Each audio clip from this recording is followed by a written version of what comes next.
우리나라 옛 이야기. 말하는 남생이.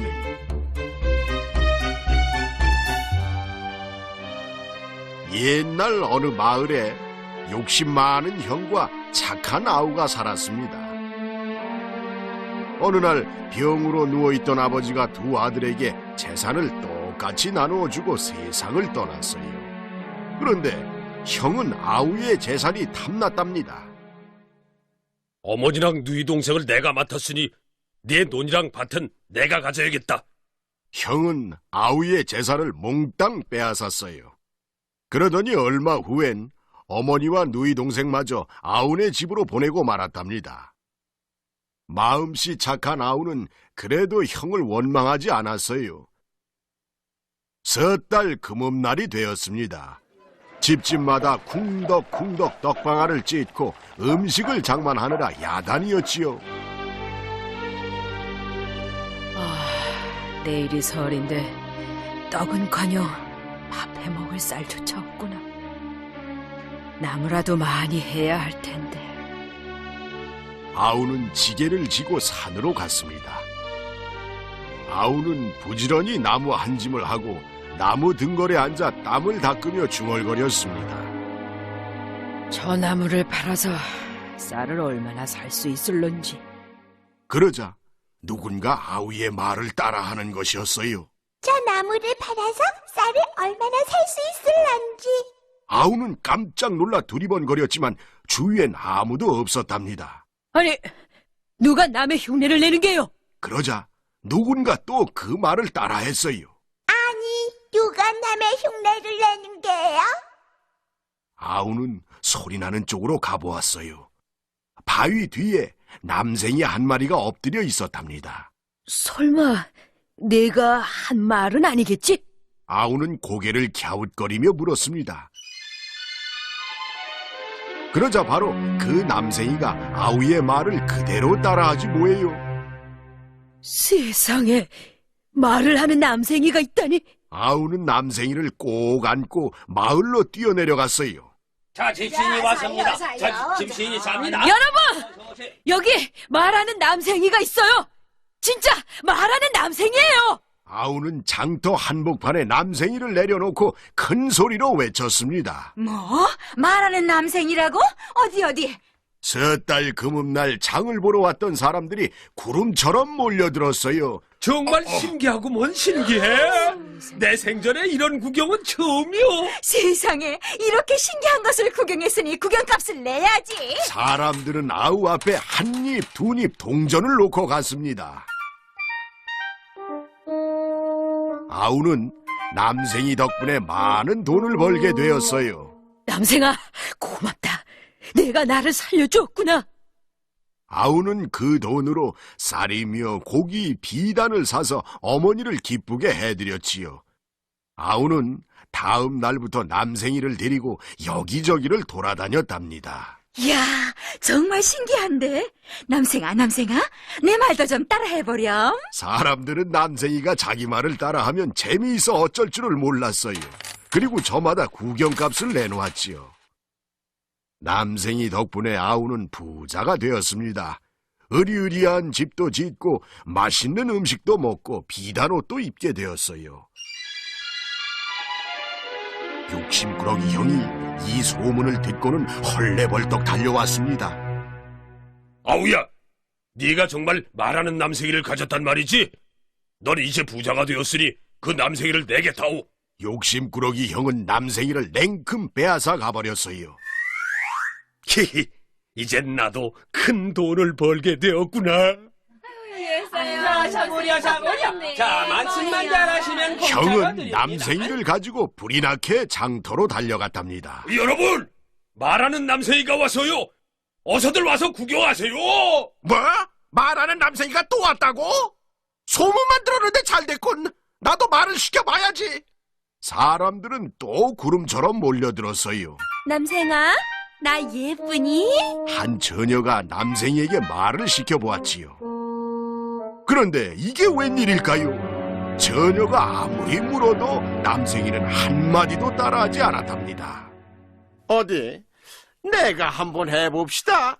다른 사람들도 말을 시켰지만 남생이는 눈만 끔뻑거릴 뿐이었어요. 아니, 이건 펑어리 남생이잖아. 어디서 가짜를 가져다가 사람을 놀리는 거야? 에이, 고얀 놈! 얘다! 구경값 받아라! 살려주세요! 사람들은 구경값 대신 너도 나도 돌멩이를 집어던졌어요. 이놈의 남생이 왜 갑자기 벙어리가 되어버렸어? 에이! 화가 난 형은 남생이를 냅다 집어던졌답니다. 그 바람에 남생이는 그만 죽고 말았어요. 이 소식을 들은 아우가 놀라서 허둥지둥 달려왔습니다. 남생아, 미안하구나. 나 때문에. 아우는 남생이를 꼭 안고 집으로 돌아왔어요. 그리고 양지바른 뒷곁에 고이고이 묻어주었습니다.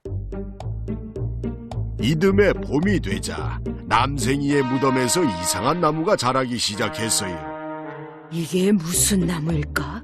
아우는 살아있는 남생이를 대하듯이 아침 저녁으로 물을 주며 정성껏 가꾸었답니다. 나무는 며칠 사이에 쑥쑥 자라서 노란 꽃을 피우더니 황금빛 열매를 주렁주렁 맺었어요. 그런데 얼마 후 열매가 벌어지자 그 속에서 금은 보화가 마구 쏟아지는 게 아니겠어요? 아우는 그 보물을 팔아 큰 부자가 되었답니다. 그 소식을 들은 형이 또 헐레벌떡 달려왔어요. 아우야. 그래, 이 나무에 황금빛 열매가 열렸단 말이지? 나도 이 나무를 가져다 심어야겠다. 욕심꾸러기 형은 나뭇가지를 톱으로 잘라서 집으로 가져갔습니다. 황금나무야, 보물나무야, 어서 쑥쑥 자라거라. 욕심꾸러기 형은 날마다 물을 주며 나무가 자라기를 기다렸어요. 드디어 형이 심은 나무에서도 아름다운 꽃이 피었습니다. 그러면 그렇지. 이제 곧 황금빛 열매가 열리겠구나. 황금빛 열매야, 아우네 집보다 더 많이 열리렴. 더 많이. 욕심꾸러기 형은 아예 나무 밑에서 살다시피 하며 황금빛 열매가 열리기를 눈이 빠지도록 기다렸답니다. 그러던 어느 날 드디어 황금빛 열매가 주렁주렁 열리기 시작했어요. 이야, 신난다. 나는 이제 세상에서 제일 가는 부자다. 형은 으쓱으쓱 어깨춤을 추며 주렁주렁 열린 황금빛 열매를 따기 시작했습니다. 그런데 이게 어찌된 일이지요? 욕심꾸러기 형이 열매에 손을 대자마자 돌덩이가 와르르 쏟아지는 것이었어요. 돌덩이는 자꾸 쌓여서 눈 깜짝할 사이에 욕심꾸러기 형네 집을 몽땅 덮어버리고 말았답니다. 살려주세요. 살려주세요. 형은 엉엉 울며 소리를 질렀어요. 아우가 달려와서 돌더미 속에 파묻힌 형을 간신히 구해냈어요. 하지만 집과 재산은 하나도 못 쓰게 되었답니다. 아우야, 내가 잘못했다. 그제서야 잘못을 뉘우친 형은 아우를 붙잡고 엉엉 울었어요. 괜찮아요, 형님. 우리 집에 와서 저와 함께 사시면 돼요. 아우는 형의 손을 꼭 잡고 어머니가 기다리는 집으로 돌아왔습니다.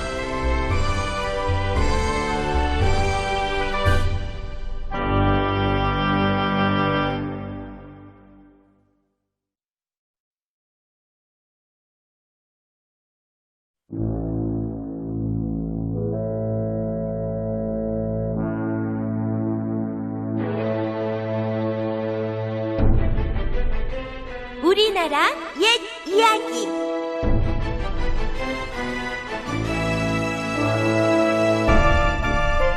욕심쟁이 공주와 3가지 보물.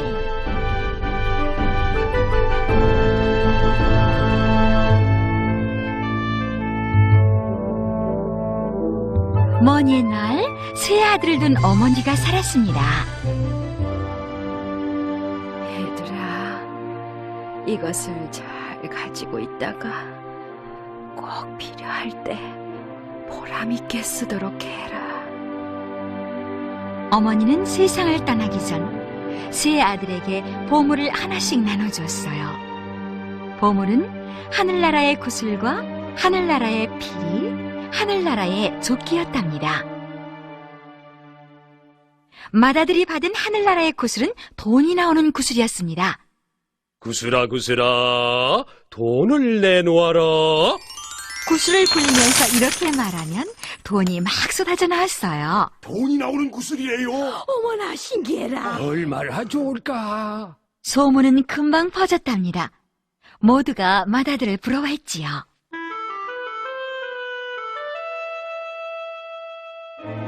둘째 아들이 받은 하늘나라의 피리에서는 병사들이 나왔답니다. 병사들아 나오너라.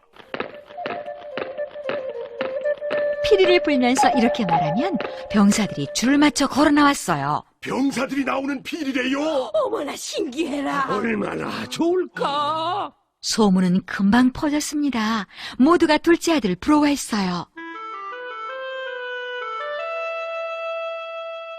셋째 아들이 받은 하늘나라의 조끼는 사람을 보이지 않게 하는 옷이었지요. 조끼야, 내 몸이 아무에게도 보이지 않게 해다오!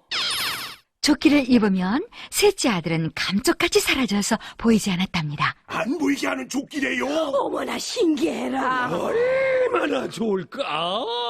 소문은 금방 퍼졌어요. 모두가 그 조끼를 갖고 싶어 했지요.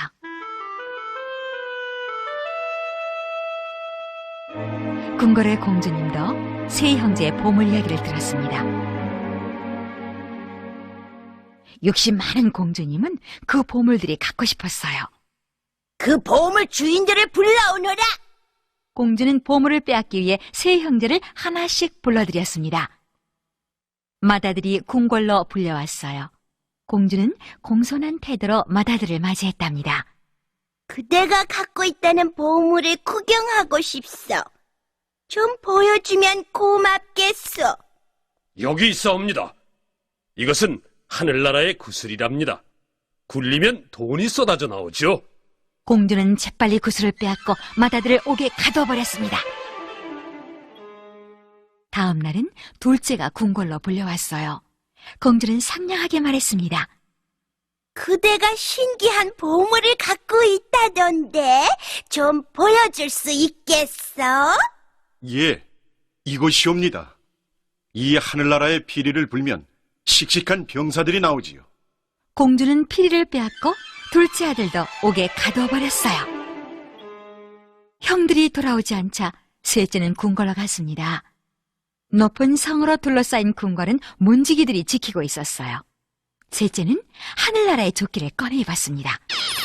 이것만 입으면 아무도 날 볼 수 없으니 겁낼 게 없지. 문지기들은 셋째가 코앞까지 다가가도 눈치채지 못했어요. 셋째는 궁궐로 쉽게 들어갈 수 있었답니다. 공주가 형님들을 잡아두었다면 여기 어딘가 있을 거야. 셋째는 궁궐의 방을 하나하나 살폈습니다. 어느 방에선가 공주의 목소리가 들려왔어요. 돈도 군사들도 얼마든지 있으니 나는 이제 세상에 겁날 게 없어. 공주는 형들에게서 빼앗은 하늘나라의 보물들을 만지작거리고 있었습니다. 짐작대로야. 형들은 보물을 빼앗기고 어딘가 갇혀 있는 거야. 셋째는 살금살금 공주 곁으로 다가갔어요. 공주의 손에 있는 보물을 낚아채려고 재빨리 손을 뻗쳤지요. 귀신이다. 밖에 아무도 없느냐?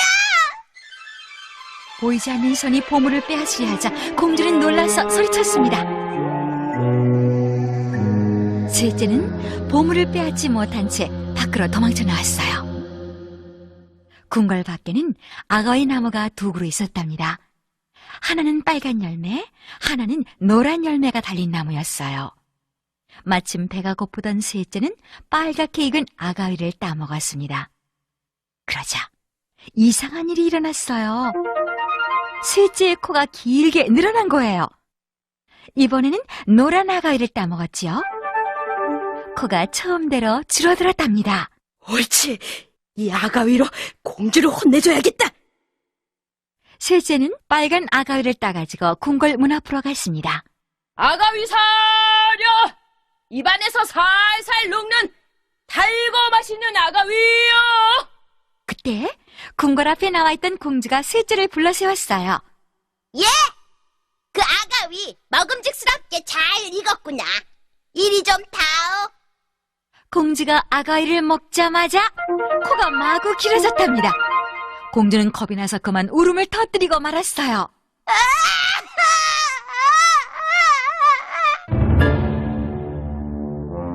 임금님, 큰일 났습니다. 공주님 코가 코끼리처럼 길어졌습니다.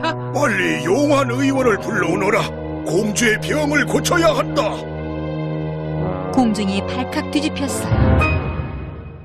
이 틈에 셋째는 조끼를 입고 공주의 방으로 들어갔답니다. 그리고 공주가 감추어둔 하늘나라의 구슬과 피리를 찾아냈지요. 셋째는 임금님에게 가서 당장 형들을 풀어주라고 말했습니다. 먼저 공주의 코를 고치고 보물들을 모두 내놓으면 내 형들을 풀어주겠다. 임금님은 배짱을 부리며 큰소리쳤어요. 그러자 셋째는 하늘나라의 피리를 꺼내 불었습니다. 창칼을 든 병사들이 나와 궁궐을 둘러쌌지요. 그제서야 겁이 난 임금님은 형들을 풀어주었답니다.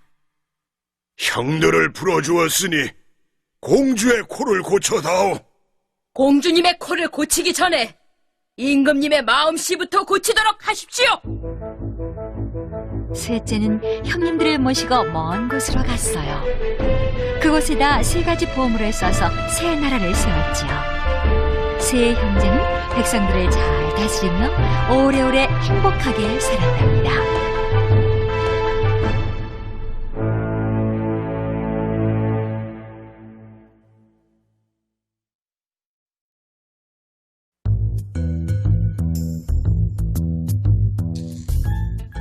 우리나라 옛 이야기.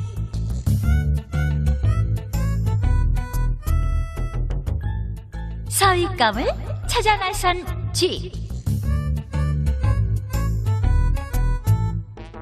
옛날 어느 곳에 사이좋은 쥐 부부가 살았습니다.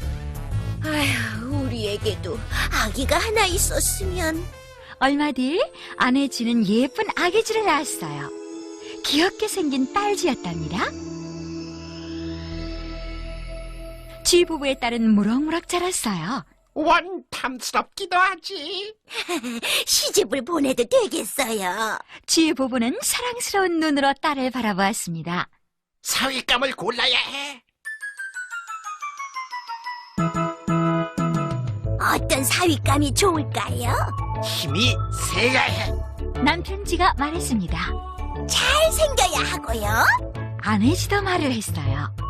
이 세상에서 제일 힘세고 제일 잘생긴 사윗감이어야 해. 쥐 부부는 사윗감 고르는 일로 머리를 마주대고 궁리했습니다. 이러고 있을 게 아니라 우리가 직접 사윗감을 찾아 나섭시다. 쥐 부부는 사윗감을 찾아 집을 나섰어요. 산을 3시나 넘고 강을 2이나 건넜지요. 쥐 부부는 햇볕 속을 걸어갔습니다. 그때 남편 쥐가 말했어요. 아무래도 이 세상에서 제일 잘나고 제일 훌륭한 건 해갔어. 어째선가요? 생각해보고요. 저렇게 높은 곳에서 세상을 환히 비춰주고 있질 않소. 정말 그렇군요. 쥐 부부는 고생 끝에 해를 찾아갔습니다. 해야, 우리 사위가 되어주지 않겠니? 쥐 부부는 해에게 찾아온 까닭을 이야기했어요. 아이고, 말씀은 고맙지만 세상에서 힘이 제일 센 것은 제가 아니랍니다. 해는 얼굴을 붉히며 말했습니다. 이렇게 하늘 높이 있는 저도 이기지 못하는 게 있으니까요. 아니, 자네가 이기지 못하는 게 무언가? 구름이지요? 구름이라고? 네! 구름은 제 얼굴을 가려서 빛을 비추지 못하게 하거든요. 맞는 이야기였어요. 쥐 부부는 산꼭대기에서 열흘이나 기다려 구름을 만났습니다. 구름아, 구름아, 우리 사이가 되어주지 않겠니?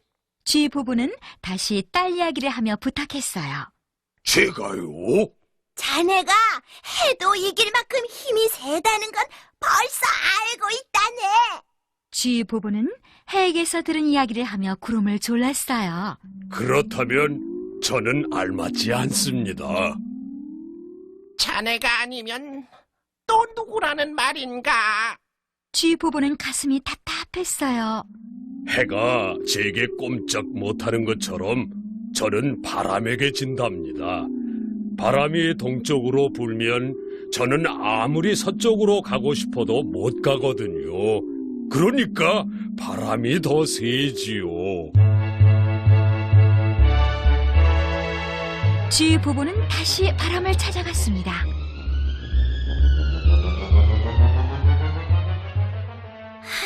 바람아, 바람아, 우리 사위가 되어주지 않겠니? 쥐 부부는 마음을 졸이며 부탁했습니다. 사위라고요? 바람은 풀풀풀 머리카락을 날리며 말했어요. 구름에게서 자네가 우리 사위감으로 훌륭하다는 얘기를 들었네. 쥐 부부는 그동안의 일을 이야기했습니다. 드디어 훌륭한 사위감을 만나게 되었네 그려. 남편 쥐는 바람의 손을 꽉 잡았어요. 아닙니다.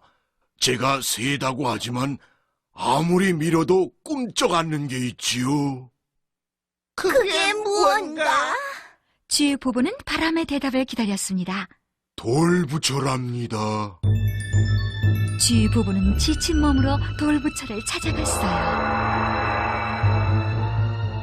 돌부처야, 돌부처야, 우리 사위가 되어주지 않겠니?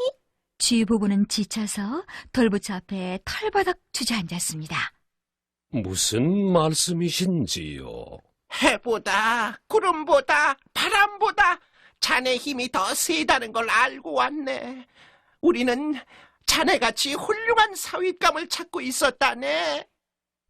자랑이 아니라 우리 딸은 얼굴도 예쁘고 마음도 곱다네. 그러니 오래 얘기할 것도 없이 짝을 지음세.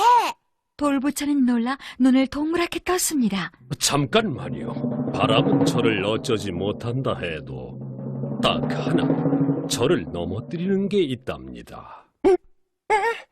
그건 누군가? 그건 바로 쥐지요. 뭐라고? 우리를 놀리려는 건가? 남편 쥐가 소리를 질렀습니다. 아닙니다. 센 바람에도 저는 끄떡없지요. 그렇지만 쥐에게만은 진답니다. 돌부처는 설명을 시작했어요. 제가 아무리 넘어지지 않고 버티려 해도 쥐가 땅 밑을 파헤치면 저는 꼼짝없이 쓰러지거든요. 돌부처의 말을 듣고 난 쥐 부부는 무릎을 탁 쳤습니다. 오라! 세상에서 제일 훌륭한 건 바로 우리 쥐야! 쥐 부부는 부랴부랴 집으로 돌아왔어요. 동네방네 사위감을 고른다고 소문을 냈지요. 곧 힘세고 잘생긴 사위쥐를 맞아들였답니다. 그 뒤 딸 쥐네는 오글오글 오순도순 잘 살았대요.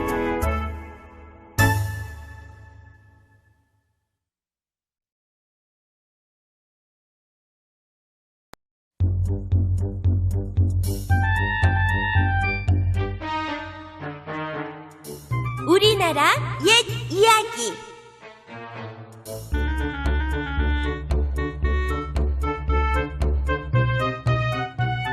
거짓말로 고친 버릇.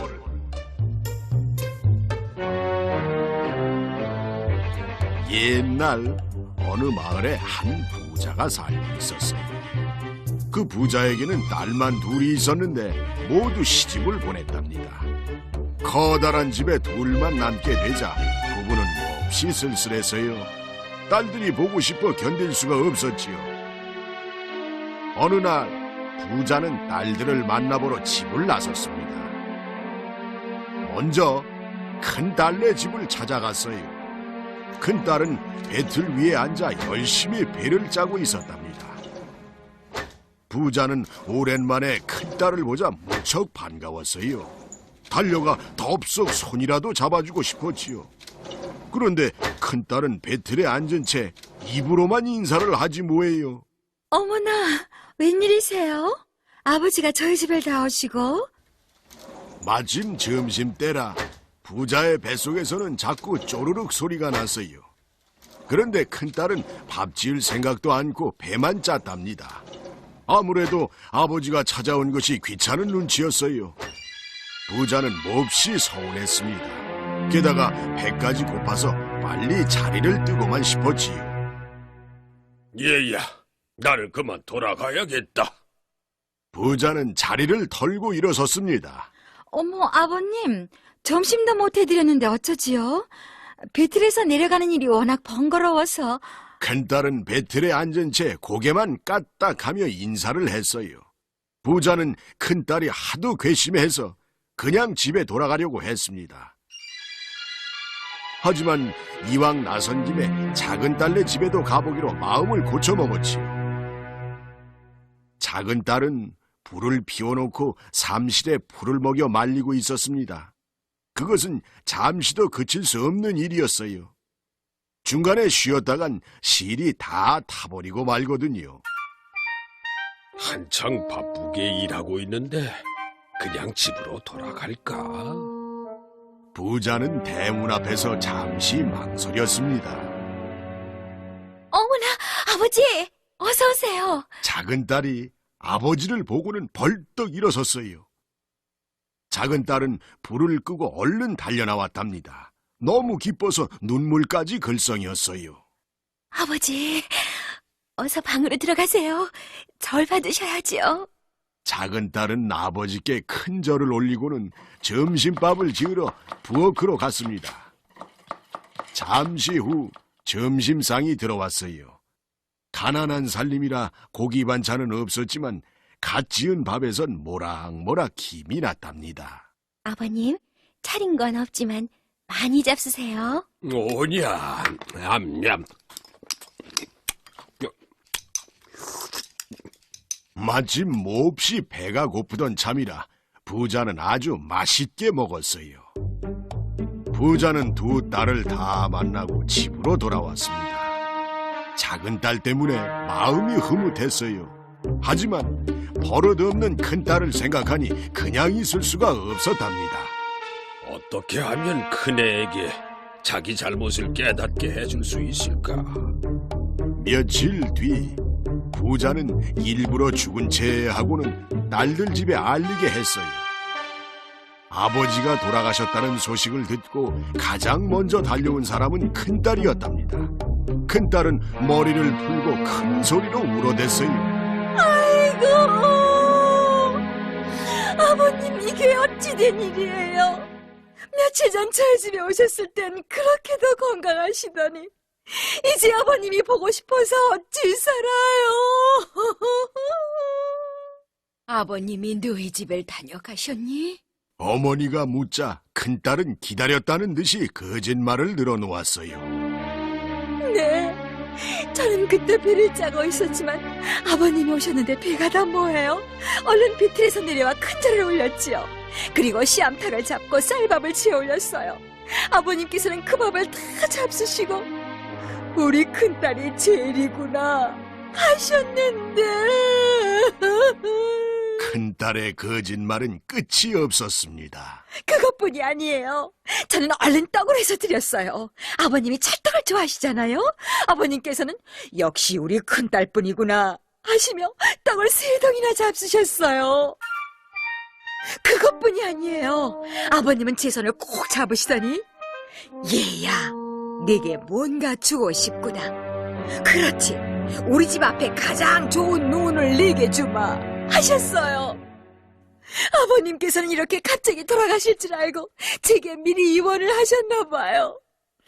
아이고, 불쌍한 우리 아버님.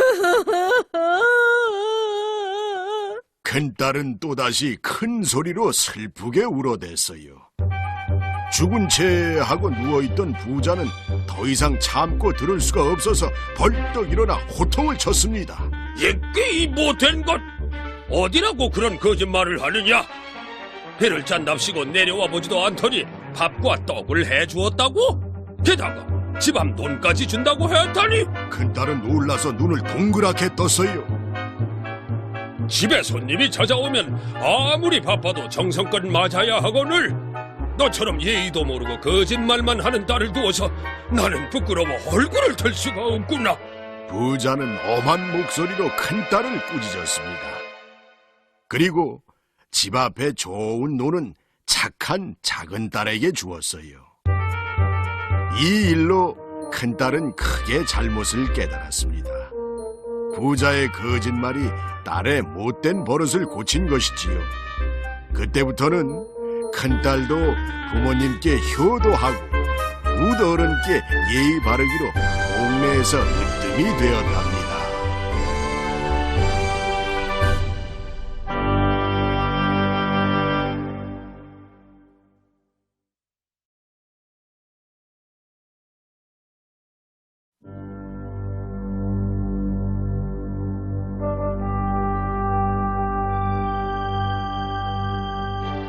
우리나라 옛 이야기.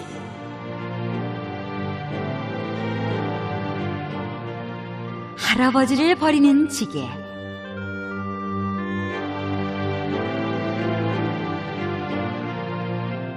지금으로부터 아주 오래된 옛날이었어요. 관가로부터 멀리 떨어진 마을에 아주 마음씨 나쁜 사나이가 살았답니다. 사나이는 딴 일은 몰라도 지게질만은 누구보다 잘했어요. 지게를 잘 지면 쓸데가 많지. 사나이는 나무를 한 짐 잔뜩 찍어도 산길을 쉽게 다녔지요. 식구는 모두 넷이었어요. 사나이에게는 아내와 아들과 늙은 아버지가 있었거든요. 아내는 사나이만큼이나 마음씨가 고약했답니다. 그러면 아들도 닮았겠다고요? 글쎄요. 아들의 이름은 도리인데 지게질을 잘하는 것은 사나이를 꼭 닮았지요. 하지만 마음씨는 아주 착했습니다. 이 집의 문제는 할아버지였어요. 나이가 많아 아무 일도 못했거든요. 그런데다가 오랫동안 병을 앓아 누워만 지냈답니다. 아휴, 늙으면 죽어야지. 할아버지는 한숨을 내쉬었어요. 사나이와 아내도 걸핏하면 이렇게 말했지요. 정말이지. 나이 많으면 죽어야 돼. 병관을 해드리기는커녕 날마다 구박을 했답니다. 아유, 속상해. 밭일이 바쁜데 도와주지는 않고 누워만 있으니. 사나이는 할아버지의 방 쪽을 보며 눈을 흘겼습니다. 가만히 누워만 있으면 아무 말 않겠어요. 먹고 싶은 게 뭐 그리 많은지 별별 걸 다 찾는다니까요. 아내도 눈살을 찌푸렸어요. 그 소리가 방에까지 훤히 들렸답니다. 그래도 할아버지는 못 들은 척 돌아누웠어요. 밤이 되었습니다. 할아버지는 밤중에도 잠을 자지 못하고 콜럭콜럭 기침을 했어요. 또 기침이 시작됐군. 이거 어디 잠을 잘 수가 있어야지. 사나이가 투덜거렸습니다. 할아버지의 눈에서 눈물이 주르르 흘러내렸어요. 어릴 적에 귀하게 기른 자식이 이제 와서 저렇게 불효하는구나 생각하니 슬펐던 거지요. 가끔 도리가 할아버지의 방에 찾아왔답니다. 할아버지는 그때가 가장 기뻤어요. 할아버지, 고생되시지요? 아니다. 매일 누워서 노는데 고생될 게 뭐 있겠니? 이것 잡수세요. 뭐냐? 곶감이구나. 도리는 숨겨온 곶감을 할아버지께 드렸어요. 그러고는 손을 꼭 잡았지요. 아내가 빨래터에서 빨래를 하고 있었습니다. 이것도 늙은이 옷, 저것도 늙은이 옷. 하는 일이라고는 먹고 빨래거리 만드는 것뿐이라니까. 나 원참 기가 막혀서 무슨 수를 내야지 안 되겠어. 화가 난 아내는 빨래 방망이로 빨래를 마구 두들겼어요. 마치 미운 할아버지를 때리는 듯 했답니다. 밤이 되자 호롱불을 켰습니다. 살아있는 새끼를 꼬고 아내는 바느질을 했어요. 여보, 좋은 생각이 있어요. 뭐요?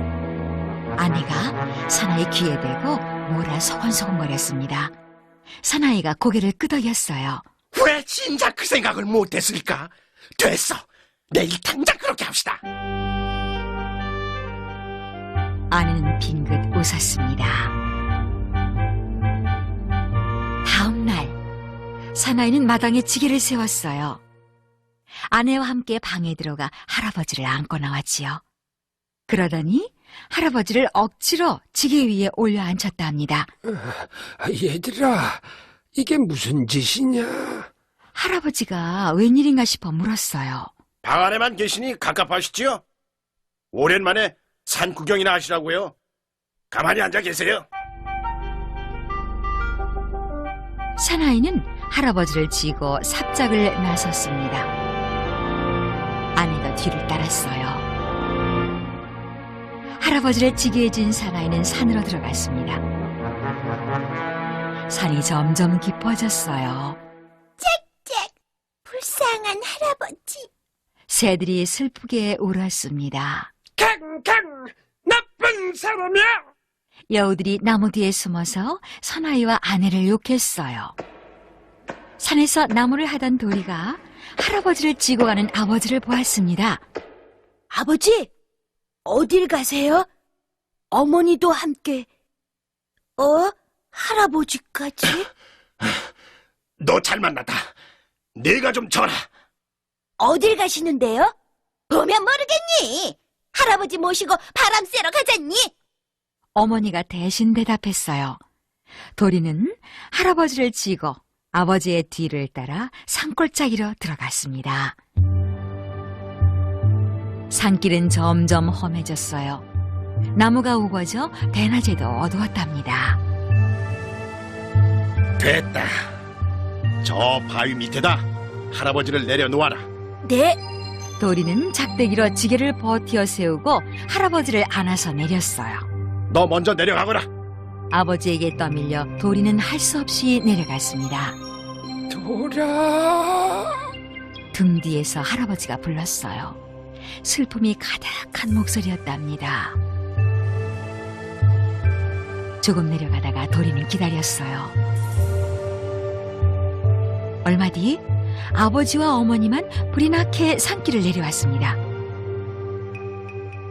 할아버지는요? 죽으면 산에 묻힐 테니까 미리 버린 거다. 어차피 죽을 때도 다 됐고.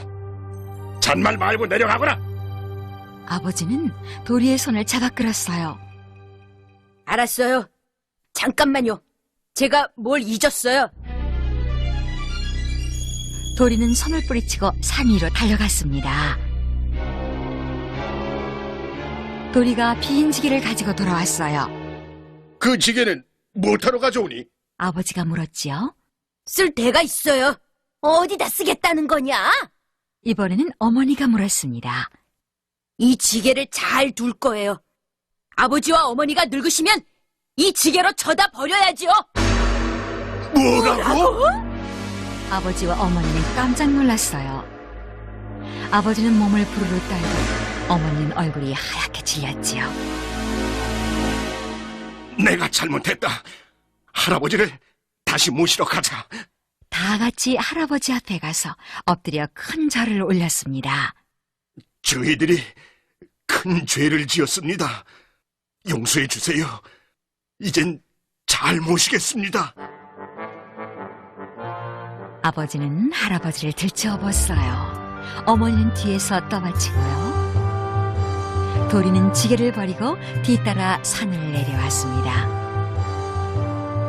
아버지의 등에 업힌 할아버지가 도리를 보며 빙긋 웃었어요.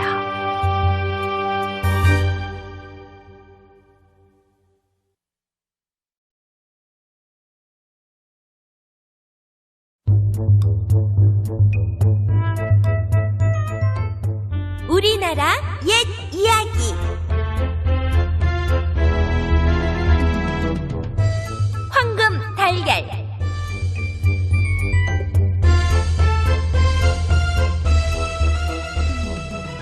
옛날 어느 도매 산골에 바보 형제가 살았습니다. 이 형제는 아주 가난해서 나무를 팔아 어렵게 살았어요. 하지만 형제는 마음씨 착하고 부지런했답니다.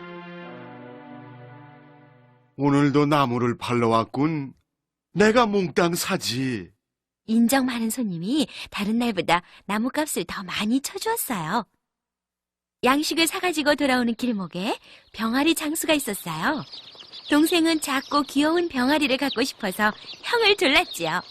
형, 우리 병아리 한 마리 사자. 안 돼. 양식도 부족한데. 잘 키우면 달걀도 얻을 수 있잖아. 사자, 응? 결국 형제는 암병아리 한 마리를 사가지고 집으로 돌아왔습니다. 형제는 병아리에게 풀을 뜯어주며 정성껏 길렀어요. 고양이나 족제비가 해치지 못하게 큰 어리도 만들었답니다.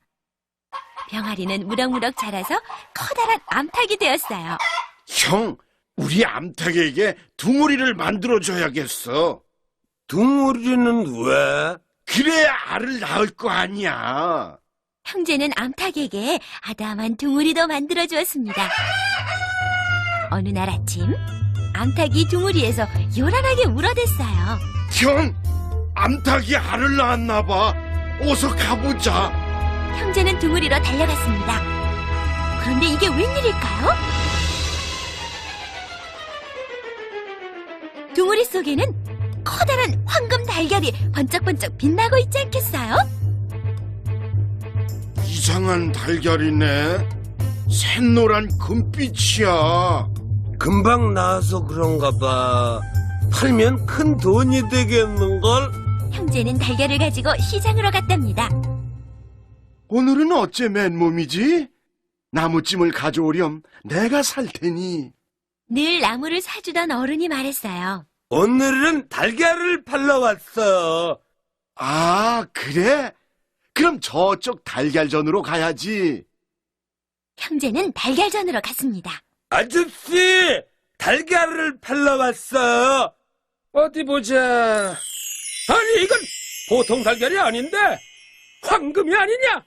맞아요. 황금 달걀이에요. 그렇다면 금방으로 가야지. 달걀 장수의 말에 따라 형제는 금방으로 갔어요. 금방 주인은 눈이 휘둥그레졌답니다. 아니, 이건 황금 달걀 아니냐? 너희들 이거 어디서 났니? 저희 집 암탉이 나왔어요. 정말이냐? 거짓말하면 벌을 받게 된다. 알겠니? 금방 주인은 황금 달걀 값으로 많은 돈을 주었습니다. 달걀을 판 돈은 옷과 고기를 사고도 남았어요. 생전 처음 많은 돈을 갖게 된 형제는 신바람이 났지요. 형, 이건 모두 형 덕분이야. 그때 형이 병아리를 사줬기 때문이야. 그게 아니라 내가 정성 들여 길렀기 때문이지. 형제는 황금 달걀을 얻은 공을 서로에게 돌렸습니다. 형제는 암탉이 너무너무 고마웠어요. 암탉아, 내 덕분에 이렇게 많은 돈을 벌었어. 정말 고맙다. 그러자 암탉은 기쁜 듯이 꼬꼬닥 울더니 등으리로 가서 또 황금 달걀을 낳았답니다. 황금 알을 낳는 암탉 덕분에 형제는 금세 부자가 되었어요. 아니, 저 가난뱅이들이 어떻게 갑자기 부자가 되었지? 정말 이상한데? 한번 알아봐야지. 산 밑에 사는 심술궂은 아주머니가 형제를 찾아왔습니다. 아주머니는 새삼스레 걱정하는 척하며 호들갑을 떨었어요. 아이고, 얘들아. 이웃에 살면서 그동안 어떻게 사는지 와보지도 못했구나. 괜찮나요, 아주머니? 이제 우린 걱정 없어요. 마음씨 착한 형제는 황금알을 낳는 암탉 이야기를 해주었답니다. 아주머니는 어떻게 하면 그 암탉을 빼앗을 수 있을까 궁리를 했어요. 얘들아, 나도 그 황금 달걀 구경 좀 하자꾸나.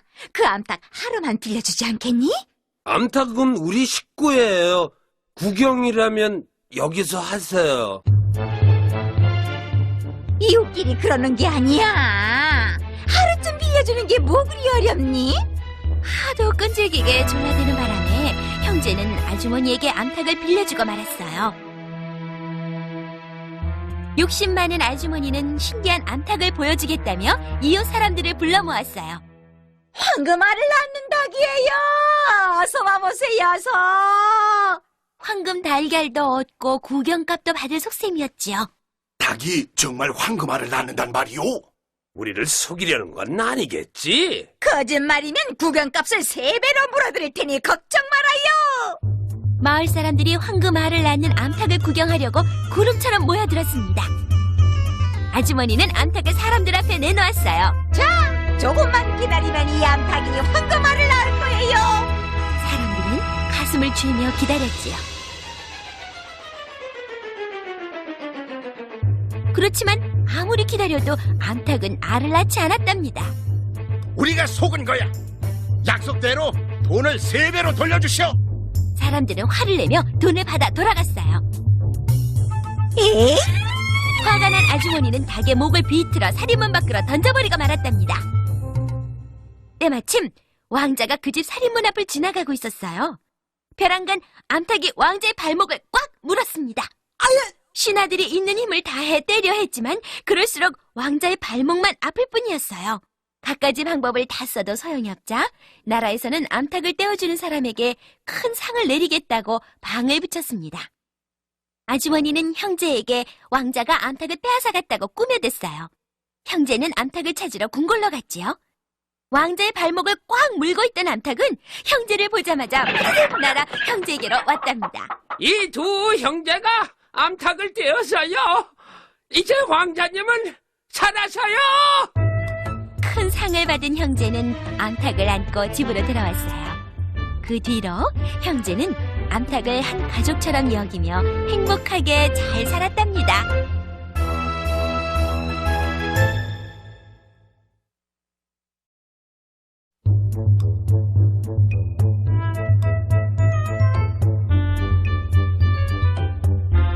우리나라 옛 이야기.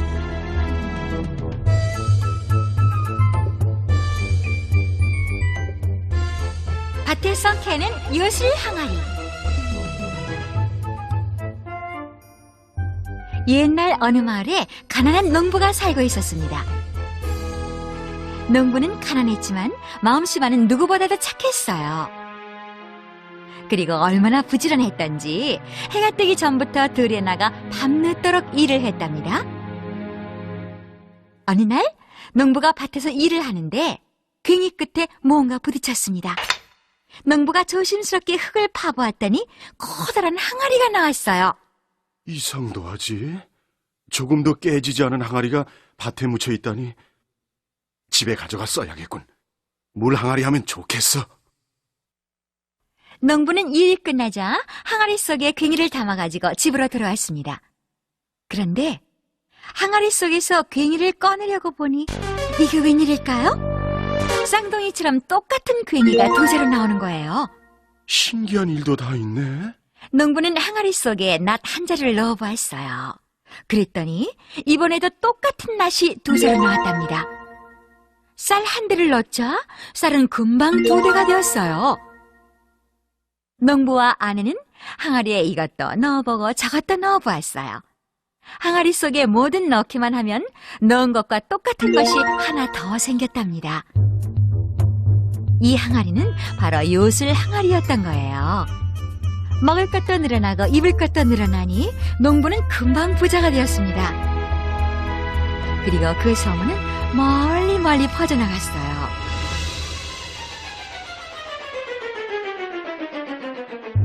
농부에게 밭을 판 전 주인은 매우 욕심 사나운 사람이었습니다. 이 욕심쟁이가 소문을 듣고 달려왔어요. 얼마나 빨리 뛰었는지 얼굴은 새빨갛고 숨은 헐떡헐떡 푸푸 난리였답니다. 헉, 내 항아리를 당장 내놓으시오. 욕심쟁이는 소리를 질렀어요. 농부는 영문을 몰라 어리둥절했지요. 나는 당신에게 반만 팔았지 이 항아리까지 판 것이 아니오. 그러니 이 항아리는 내가 가져가야겠소. 욕심쟁이는 당장이라도 항아리를 들고 갈 것만 같았습니다. 농부는 어처구니가 없었어요.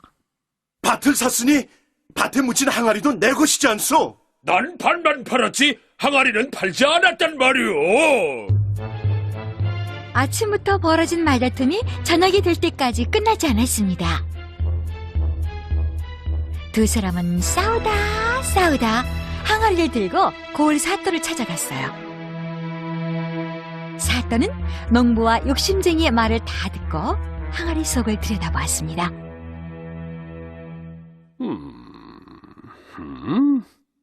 이게 요술을 부리는 요술 항아리란 말이지. 예, 뭐든지 집어넣기만 하면 똑같은 것이 또 하나 생기는 신기한 항아리랍니다. 그 참 신기한 물건이로고. 사또는 욕심이 많은 사람이었어요. 슬그머니 항아리가 탐이 났지요. 사또는 농부에게 말했습니다. 너는 저 사람에게서 반만 샀지 이 항아리는 사지 않았으니 항아리는 내 것이 아니니라. 농부는 눈이 동그래졌어요. 옆에 있던 욕심쟁이는 옳다구나. 항아리는 내 것이 됐구나. 생각하며 좋아했죠. 사또는 욕심쟁이에게도 말했습니다. 너는 이 항아리가 내 것이라지만 네가 이 항아리를 밭에 묻는 것을 본 사람은 하나도 없으리였다. 욕심쟁이의 눈도 동그래졌어요. 두 사람은 듣거라. 내 보기에 이 항아리의 진짜 주인은 너희들이 아니니 이 항아리는 임자가 없는 것이니라. 항아리를 여기다 두고 가도록 해라. 사또는 이렇게 빼앗은 항아리를 집안에 가져다 놨습니다. 이게 웬 항아리지? 사또의 늙은 아버지가 항아리 속을 들여다보았어요. 항아리 속은 깊고 깜깜했습니다. 사또의 아버지는 그만 항아리 속에 빠지고 말았어요. 살려줘! 날 꺼내줘! 사또의 아버지는 소리를 질렀습니다. 사또가 그 소리를 듣고 달려왔지요. 아이고, 아버님, 어쩌다가 항아리 속에 빠지셨어요? 사또는 깜짝 놀라 아버지를 꺼내주었습니다. 아, 그런데 이게 웬일일까요? 살려줘! 날 꺼내줘! 항아리 속에서 아버지 목소리가 또 들리는 거예요. 사또는 아까보다 더 놀라서 항아리 속을 들여다보았습니다. 그랬더니 그 속에 아버지가 또 한 명 있지 뭐예요. 사또는 이 아버지도 꺼내주었습니다. 두 아버지가 똑같았어요. 얼굴은 물론이고 옷과 목소리, 걸음걸이도 똑같았답니다. 얘야, 내가 진짜고 저 사람은 가짜란다. 아니다, 얘야, 내가 진짜야. 두 아버지는 사또를 가운데 두고 서로 자기가 진짜라고 오게 됐어요. 사또는 이 아버지를 봤다, 저 아버지를 봤다. 도리도리 짝짝꿍 하는 것 같았지요. 내가 진짜야! 아니야, 내가 진짜야! 두 아버지는 멱살을 잡고 싸우기 시작했습니다. 아이고, 아버님. 사또는 어떤 아버지 편을 들어야 할지 몰라 털썩 주저앉았어요. 두 아버지는 멱살을 잡고 옆으로 뒹굴었습니다. 그러다가 그만 요술 항아리에 부딪혀 항아리가 와장창창 깨져버리고 말았지요. 내 항아리! 요술 항아리는 영영 못쓰게 깨져버리고 가짜 아버지는 어디론가 사라졌답니다. 내 항아리! 욕심쟁이 사또는 소리를 내어 울고 말았어요.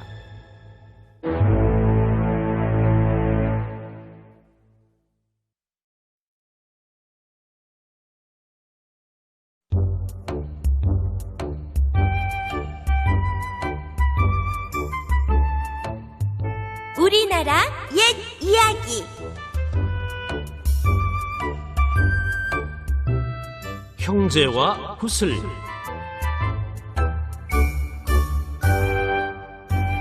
옛날 어느 마을에 다 찌그러져가는 초가집이 있었습니다. 그 집에는 부모 없는 어린 두 형제가 가난하게 살고 있었어요. 얼마나 가난했던지 여름에는 아궁이에 거미줄이 끼일 정도였답니다. 뱃속에서는 항상 꼬르륵 소리가 났어요. 아유, 이놈의 뱃속에 거지가 들었나? 아우, 배고파. 밥 좀 실컷 먹어봤으면 소원이 없겠어. 형제는 아주 우애가 깊었답니다. 형이 품을 팔러 나가는 날이면 동생은 나무를 해서 장에 내다 팔았어요. 저녁에 집으로 돌아오면 형제는 서로 밥을 짓겠다고 나섰지요. 형님, 제가 할게요. 들어가세요. 아니야. 너도 힘들었을 텐데 좀 쉬렴. 형제는 이렇게 서로를 위하고 아끼며 정답게 살았답니다. 어느 날 아침 일찍 형제는 산으로 나무를 하러 갔습니다. 졸린 눈을 비비며 언덕을 넘어가는데 산 아랫마을에서 밥 짓는 연기가 솔솔 피어올랐어요. 동생의 목에서 군침 삼키는 소리가 들렸습니다. 아우야, 우리 저 옹달샘에 가서 물배라도 채우고 갈까? 형제는 엉덩이를 쳐들고 엎드려 물을 마셨어요. 그렇게라도 하니 배고픔이 조금 가시는 것 같았습니다. 개울을 건널 때였어요. 징검다리를 건너던 형제는 물속에서 무언가 어른거리는 것을 보았답니다. 저게 뭘까? 가까이 가보니 그것은 이제껏 한 번도 본 적이 없는 신비한 구슬이었어요. 형님, 이렇게 곱고 아름다운 구슬은 처음 봐요. 그래, 꼭 무지개가 들어있는 것 같구나. 누가 이렇게 귀한 구슬을 빠뜨렸을까? 이걸 잃어버린 사람은 얼마나 걱정하고 있을까요? 마음씨 고운 형제는 구슬 주인이 나타날 때까지 개울가에서 기다리기로 했답니다. 혹시 구슬을 잃어버리지 않으셨어요? 지나가는 사람들에게 물어보았지만 모두 고개를 저었어요. 날이 저물자 형제는 할 수 없이 구슬만 달랑 가지고 집으로 돌아왔습니다. 형제는 구슬을 빈 상자에 잘 넣어두었어요. 혹시 주인이 나타나면 돌려줄 생각이었지요. 형님, 배가 고파서 잠이 오질 않아요. 미안하다, 아오야.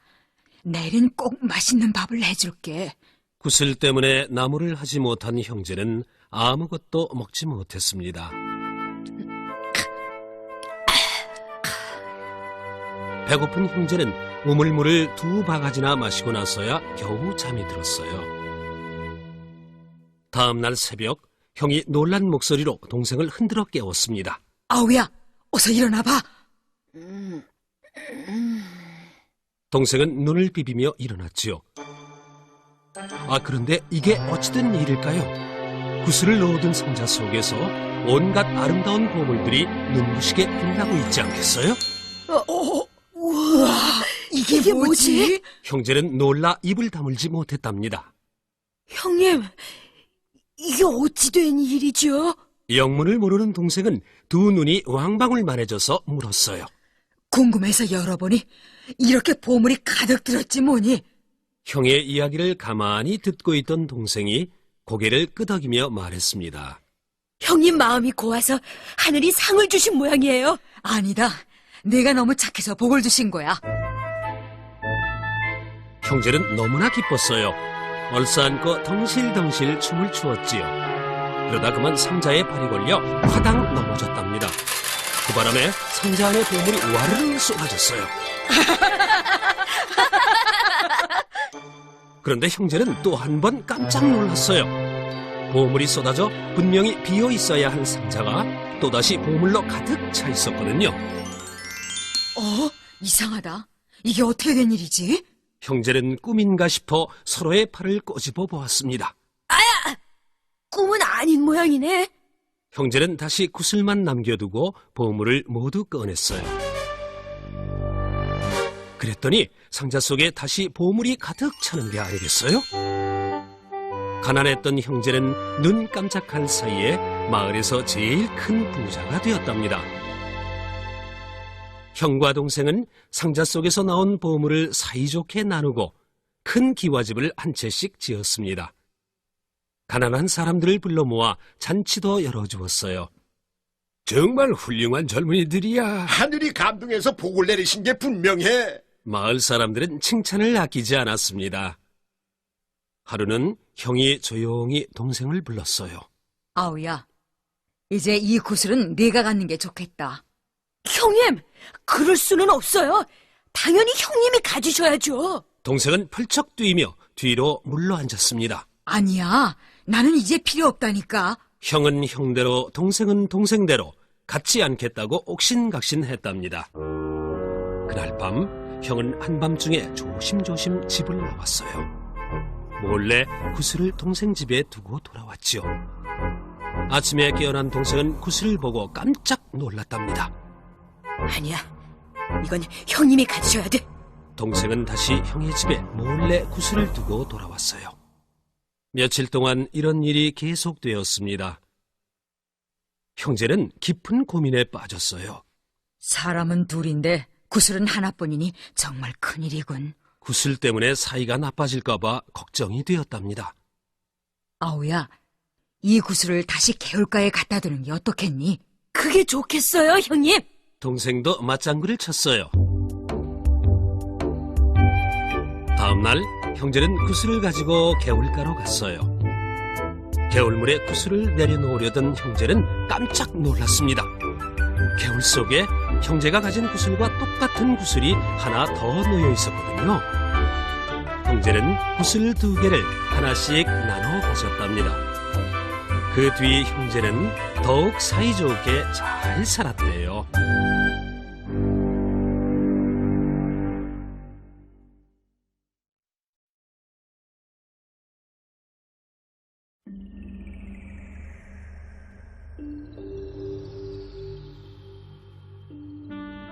우리나라 옛 이야기.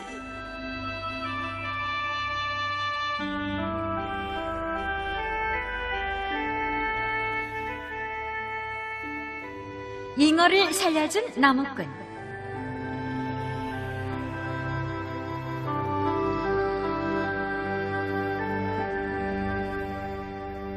어느 나무꾼 총각의 이야기입니다.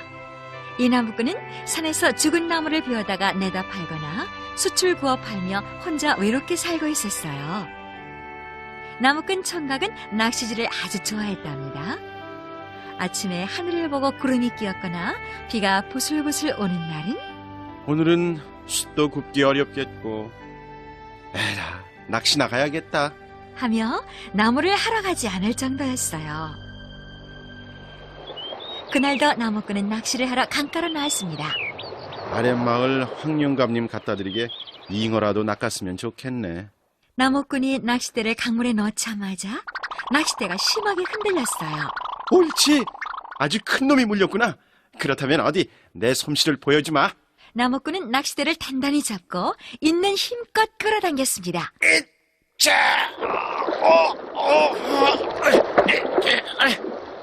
낚시 바늘에 걸린 고기가 펄펄 뛰고 야단이었어요. 하마터면 나무꾼이 물속으로 끌려 들어갈 뻔했답니다. 나무꾼은 젖먹던 힘까지 다해서 낚싯대를 끌어당겼죠. 물살을 가르며 펄쩍 뛰어오른 고기는 생전 듣도 보도 못한 금빛 잉어였습니다. 우와, 대단한 놈이 잡혔구나. 나무꾼은 살려달라고 날뛰는 금빛 잉어를 바라보았어요. 넌 아무래도 보통 잉어가 아닌 것 같다. 크기도 하지만 내 몸에서 나는 빛이 예사롭지가 않아. 금빛 잉어를 살려주기로 마음먹은 나무꾼은 낚시 바늘을 빼내고 물속에 넣어주었습니다. 금빛 잉어는 물 위로 솟구쳐 오르더니 물속으로 들어가 버렸어요. 잘 가거라, 금빛 잉어야. 나무꾼은 서운한 마음이 없진 않았지만 살려주길 잘했다고 생각했습니다. 며칠 후 나무꾼은 또 강가로 나왔습니다. 그런데 낚싯대를 들이오고 있으려니 지난번에 놓아준 금빛 잉어가 물 위로 솟구쳐 오르지 뭐예요. 그러더니 물가로 와서 가만히 기다리는 것 같았습니다. 내 등에 업이라는 말이냐? 나무꾼의 말을 알아들은 듯 금빛 잉어가 꼬리를 흔들었어요. 살다 보니 별일도 다 있구나. 어디 한번 올라타 보자. 야, 차. 나무꾼을 등에 업은 금빛 잉어는 강 가운데로 나왔습니다. 그러자 물살이 쫙 갈라지더니 고기들이 양쪽으로 물러나 길을 내주었어요. 그 길을 따라가니 아름다운 궁전이 나왔습니다. 금빛 잉어의 안내로 나무꾼은 영궁에 온 것이었어요. 나는 용궁의 왕자라오. 지난번 당신의 도움으로 살아났지요.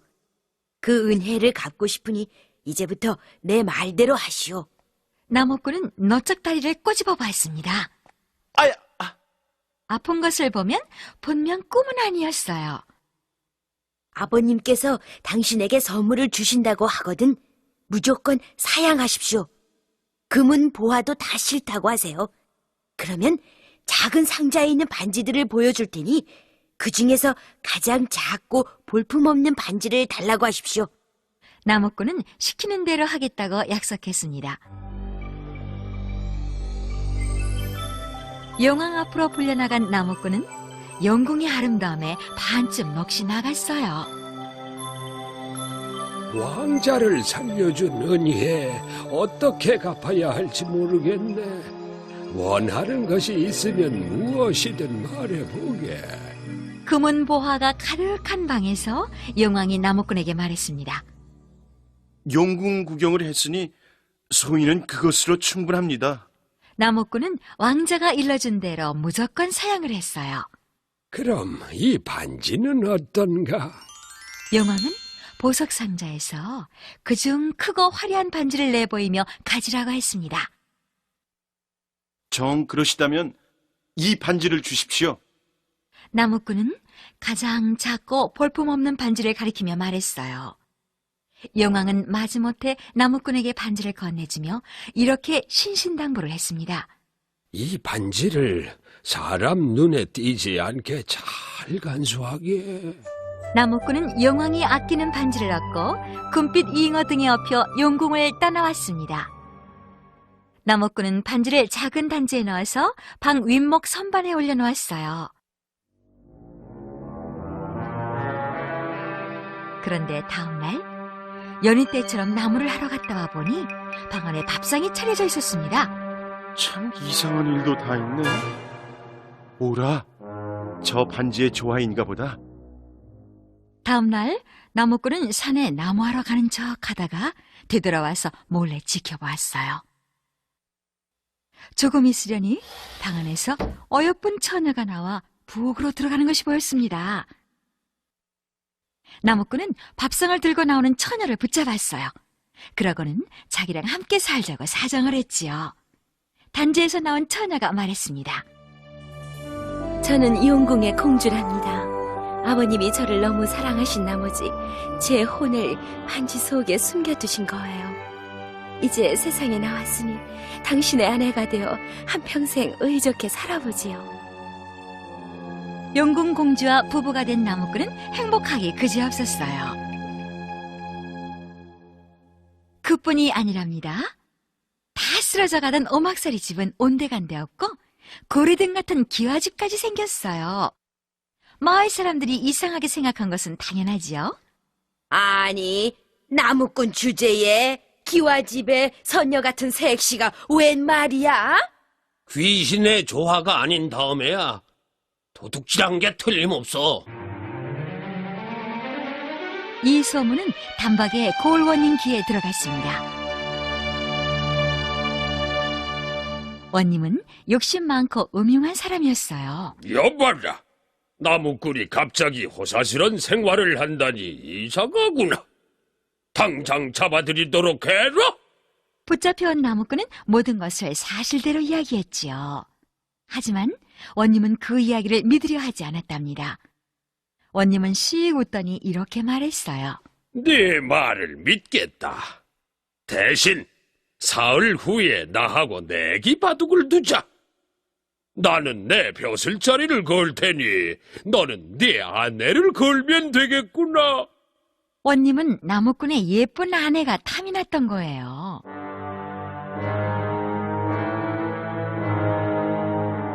바둑에 바짜도 모르는 나무꾼은 울상이 되어 집으로 돌아왔습니다. 꼼짝없이 사랑하는 아내를 빼앗기게 생겼으니 눈앞이 캄캄했지요. 하지만 걱정거리를 듣고 난 아내가 나무꾼을 안심시켜 주었습니다. 내기 바둑이 있던 날 아내는 나무꾼의 손바닥에 용왕이라고 써주었어요. 나무꾼은 자신감을 갖고 바둑을 두었습니다. 신기하게도 나무꾼의 손이 저절로 움직였어요. 원님은 쩔쩔매다가 두 손을 들고 말았답니다. 나무꾼이 내기 바둑에서 원님을 이긴 거예요. 약속대로 나무꾼이 고을원님이 되었냐고요? 아니에요. 착한 나무꾼은 더 이상 욕심을 내지 않았답니다. 아름다운 아내와 오순도순 살고 싶은 욕심밖에 없었거든요. 나무꾼은 예전처럼 좋아하는 낚시질을 하면서 아들, 딸 낳고 행복하게 잘 살았대요.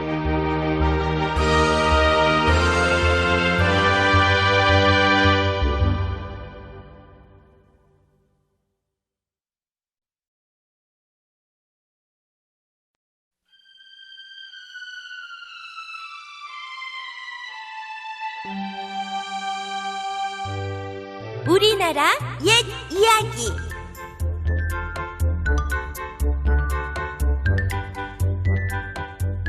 우렁이 색시.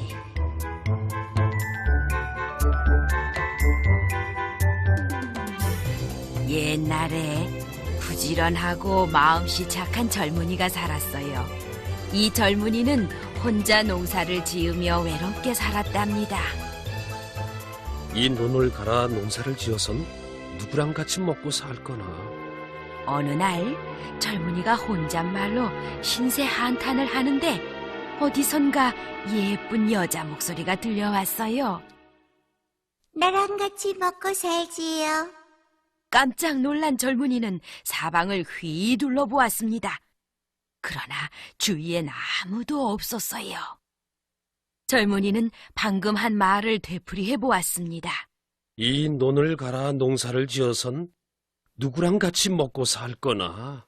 나랑 같이 먹고 살지요. 또다시 예쁜 여자의 목소리가 들려왔어요. 하지만 소리가 난 쪽에는 커다란 우렁이 한 마리가 있을 뿐이었답니다. 젊은이는 그 우렁이를 가져다가 물 항아리 속에 넣어두었어요. 이튿날 아침이었습니다. 밥을 지으려고 부엌으로 들어선 젊은이는 깜짝 놀랐어요. 아니, 이게 웬일이람? 누가 밥상을 차려 놓았지? 부엌에는 김이 모락모락 나는 아침상이 놓여 있었답니다. 망태엔 논에 나가 일하다 먹을 점심 밥까지 담겨 있었어요. 젊은이는 집안을 샅샅이 둘러보았습니다. 하지만 집안엔 아무도 없었어요. 이 이상한 일은 하루도 빠짐없이 계속되었습니다. 도대체 누굴까? 어느 날 젊은이는 일하러 가는 척 집을 나섰다가 살며시 뒤껴들어가 집안을 엿보았어요. 아니, 저럴 수가. 우렁이를 넣어둔 물 항아리 속에서 예쁜 색시가 나오는 게 아니겠어요? 그 색시는 우렁이가 사람으로 변한 것이었어요. 젊은이는 숨을 죽인 채 우렁이 색시를 지켜보았습니다. 색시는 집안을 쓸고 닦았어요. 빨래를 하고 바느질도 했지요. 저녁 때가 되자 밥을 지어 맛있는 밥상도 차렸답니다. 그러고는 다시 우렁이로 변해 물항아리 속으로 들어가 버렸어요. 자, 놓쳤구나. 그제서야 젊은이는 정신이 번쩍 들었습니다. 다음 날도 젊은이는 나가는 척 하다가 다시 집 안으로 숨어들었어요. 이윽고 우렁이가 색시로 변했습니다. 됐다! 숨어있던 젊은이가 쏜살같이 뛰어나갔어요. 에고머니나, 색시가 깜짝 놀라 달아나려고 하자 젊은이는 색시의 손목을 꽉 잡았습니다.